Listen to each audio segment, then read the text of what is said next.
After the Japanese had destroyed the American Pacific Fleet at Pearl Harbor on December 7th and captured the American islands of Wake and Guam, along with the British cities of Hong Kong and Singapore, and had taken the territories of the Philippines and Indonesia, Japan looked unstoppable, and the Americans felt it had to make a strike back at Japan, even if it was only a small one.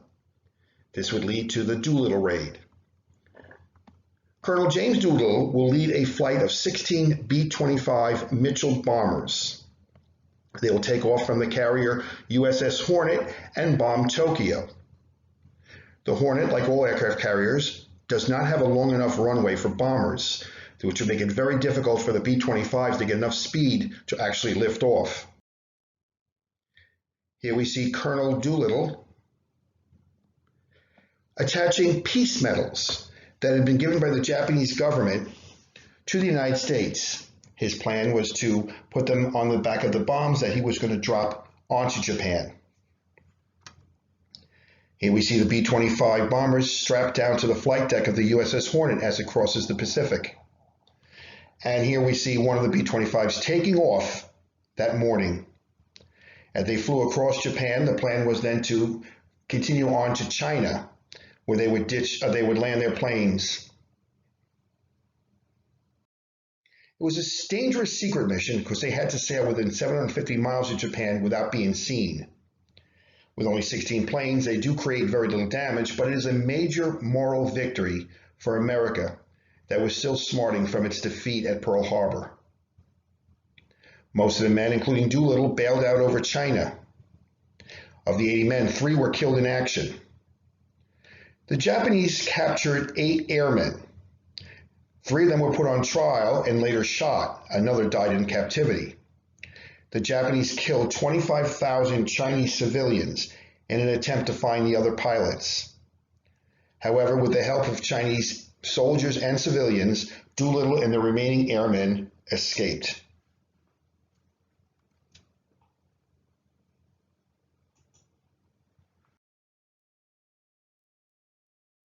Now, after Pearl Harbor, the Pacific was divided into 2 major strategic areas.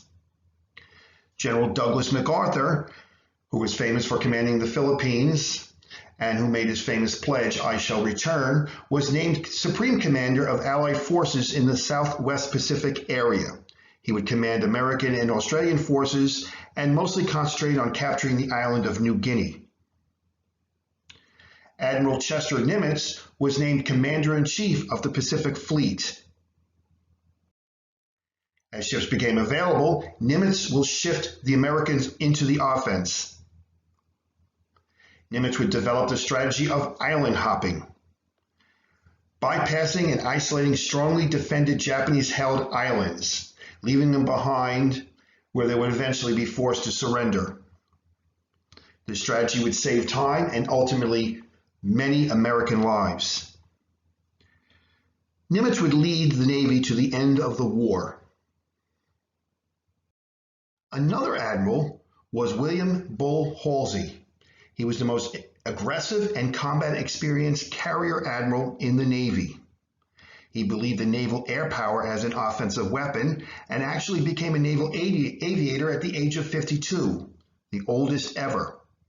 He commanded aircraft carriers before the war even started and became Nimitz's most trusted commander.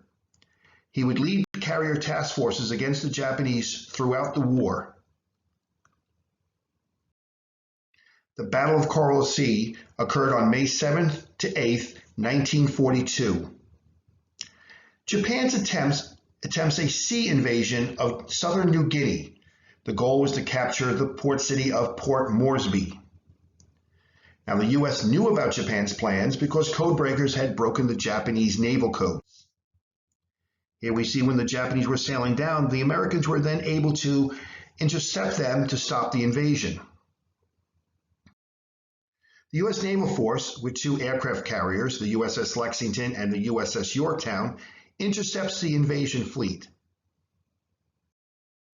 The U.S. stopped the invasion, sinking one of the small Japanese carriers and damaged another. Here we see the Shoho blowing up after it was hit by American dive bombers. Japan sinks the carrier USS Lexington, and the USS Yorktown was badly damaged. The battle is fought only by planes. Here we see a squadron of American Dauntless dive bombers. Neither side's surface ships saw the enemy ships. This was the first time in history that a battle was only fought with planes. All right, well, this concludes our section on Doolittle's raid and the Battle of Coral Sea. I've given you 5 questions here that you can answer and upload into the Google Classroom. I hope you enjoyed this, and I hope you enjoy the rest of your day. Goodbye.